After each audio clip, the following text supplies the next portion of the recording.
ഒരു അറാബിയായ മനുഷ്യൻ വന്ന് റസൂലുള്ളാഹി സ്വല്ലല്ലാഹി അലൈഹി വസല്ലമ തങ്ങളോട് ഒരു ദുആ ചോദിക്കുന്നുണ്ട്. എൻ്റെ ജീവിതത്തിലെ മുഴുവൻ പ്രശ്നങ്ങൾക്കും പരിഹാരമായിട്ടൊരു ദുആ പഠിപ്പിച്ചു തരാമോ നബി എന്നാണ്. എല്ലാത്തിനും പരിഹാരമായൊരു ദുആ.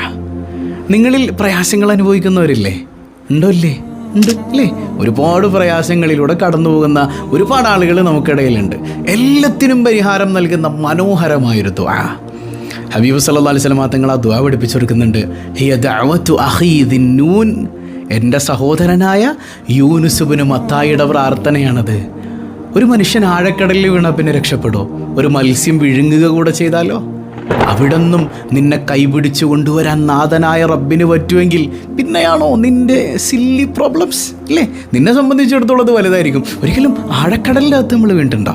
ഒരു മത്സ്യം നമ്മൾ വിഴുങ്ങിയിട്ടുണ്ടോ? അത്ര വലിയ അതിതീവ്രമായ പ്രശ്നമൊന്നും നമുക്കില്ലല്ലോ. നമ്മുടെ കൊച്ചു കൊച്ചു പ്രശ്നങ്ങൾ അവിടെ നിന്ന് അള്ളാഹുവിന് പുഷ്പം പോലെ നമ്മൾ പൊക്കിയെടുക്കാൻ പറ്റും. ഏതാണ് ആ ദിക്ർ?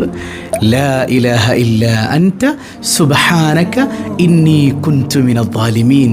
ഇതൊരു ദുആ കൂടെയാണ്. സംഗതി ഇതൊരു ബോധ്യത്തിൽ ചൊല്ലണം. ഏതാണ് ആ ബോധ്യം എന്നറിയാം? ആ ബോധ്യം ഞാൻ എന്നെക്കൊണ്ട് ഒന്നിനും പറ്റില്ല എന്നുള്ളതാണ് ആ ബോധ്യം അല്ലേ? എനിക്ക് വേറെ പോസിബിലിറ്റീസ് ഒന്നുമില്ല അല്ലേ? എല്ലാത്തിനും കഴിയുന്നവൻ എൻ്റെ റബ്ബ് മാത്രമാണ്. ഞാൻ വിനയവിധേയനായ അവൻ്റെ നിസ്സാരനായ ഒരു അടിമ മാത്രമാണ്. ആ ഒരു അടിമയും ഉടമയും തമ്മിലുള്ള ബോണ്ടൊന്ന് വർക്കൗട്ടായാൽ മതി. എന്നിട്ട് ഈ ദുആ ചൊല്ലി നോക്കിക്കേ.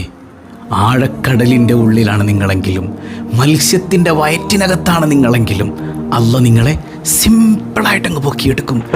ലാ ഇലാഹ ഇല്ലാ അൻത സുബ്ഹാനക ഇന്നി കുൻതു മിനൽ ളാലിമീൻ.